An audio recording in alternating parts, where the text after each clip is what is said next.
If your pool fence gate is not latching properly, it can be a serious safety issue that you need to fix fast. So first, check if the latch mechanism is dirty or rusty, because that can stop it from closing right. Wipe it down with some soapy water and a cloth, then dry it off. Next, see if the latch alignment is off. Sometimes the latch and the catch don't line up, so you might need to loosen the screws and shift the latch just a bit. Tighten everything back once it looks aligned. If the latch spring feels weak or stuck, try spraying a little lubricant like WD-40 to get it moving smoothly again. Also, check if any screws or bolts are loose or missing, which can make the gate sag and mess with the latch.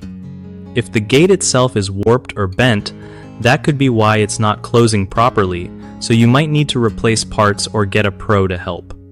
Finally, always test the gate a few times after adjustments to make sure it closes securely every time because your safety depends on it. One of the biggest problems people run into with pool fence gate latches not working right is ignoring regular maintenance.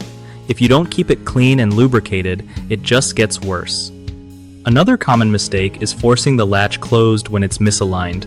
That can break the mechanism faster, so always realign first. Third, many folks don't check if the gate itself is shifting or sagging over time, which pulls everything out of place. Tightening the hinges or adjusting the frame can fix this.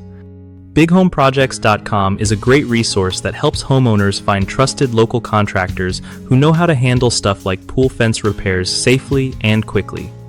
If you're a contractor, it's also a solid way to connect with people looking for reliable help in their area.